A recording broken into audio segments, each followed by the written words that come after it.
Hello and welcome to the channel. Here we talk about my experiences during lockup for educational use. I do not condone or glorify the behaviors in my stories.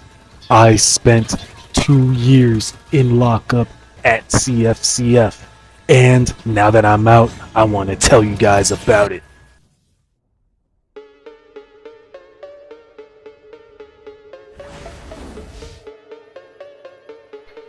In this episode, I just want to talk about how important it is to actually start reading while you're locked up.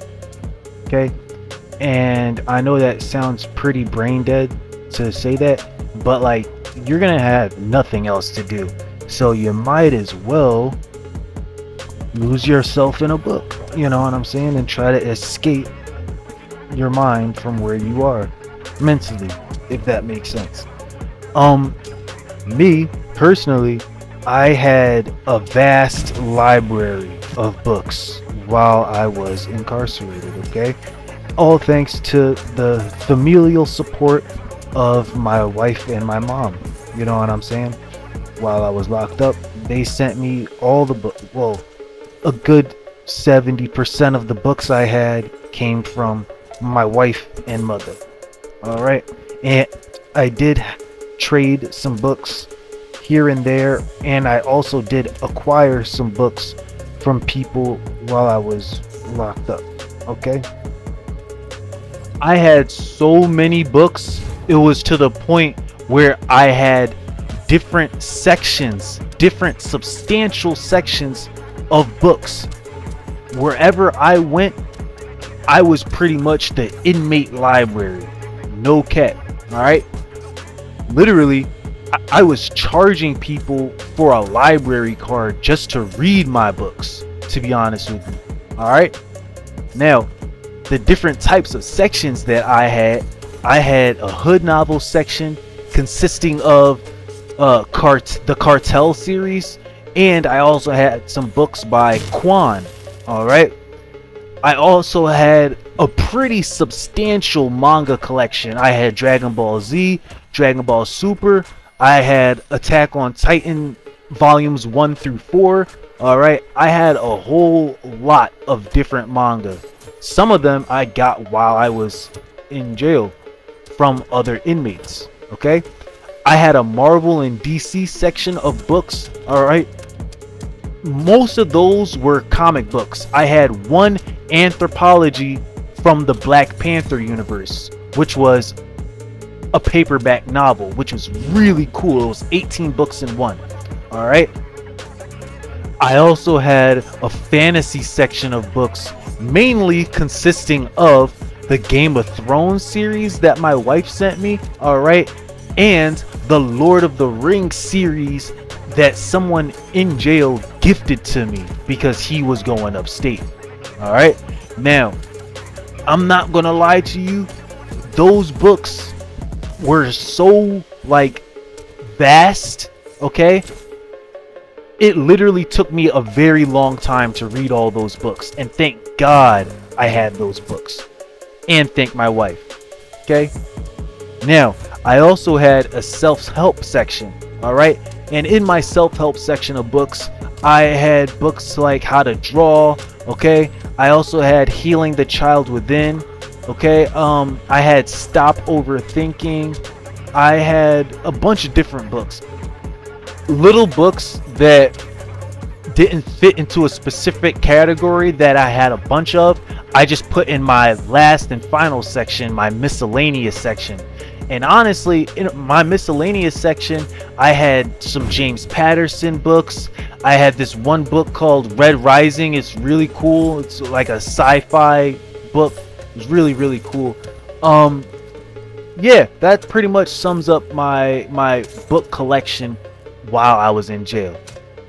I had ended up amassing a book collection of around 70 or so books. All right, before the jail kind of legally stole from me, because I shouldn't have, according to the jail handbook or whatever that they wanted to pass out.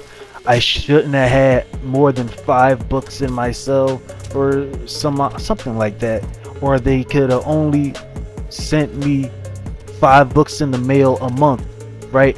But my thing is, if I'm supposed to get 5 books a month, right, and I can only keep 5 books in my cell at a time, why would I keep buying 5 books a month? Does that make sense? There's just did some legal loophole crap to try to steal from me, essentially, and there was nothing I could do about it. I wrote grievances. I talked to a bunch of guards about it. You know what I'm saying? And eventually, I did end up getting like maybe 4 of the total, like of the total 40 or 50 books that the jail stole from me. I ended up getting 4 of those stolen books back.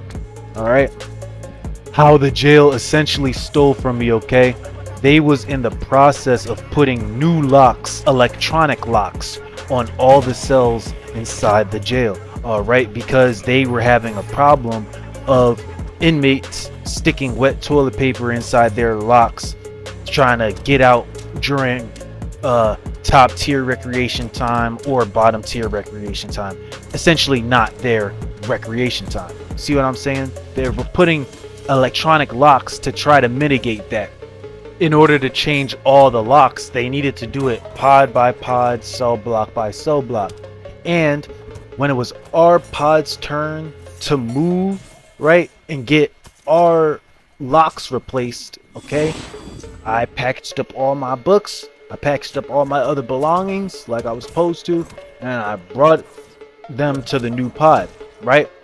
Now, the person who was inspecting all my stuff, just to make sure I didn't have any contraband and stuff like that, she was actually really cool, really sturdy, really understanding, right?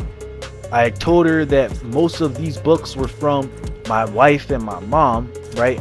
And she said, okay, cool, you can keep these books, these books, these books, these books, these books. All right, and thank God she did that. All right, I essentially walked out of that exchange with 25 to 30 books out of the total 75 or so, give or take, that I had. All right, moral of the story is, books and other forms of literature are highly important while you're locked up. You can make a lot of money off of it, and you won't be nearly as bored, okay? And if you run into the same situation that I ran into, find some people that you actually rock with, right? And give them some of your books to hold on for loan, okay?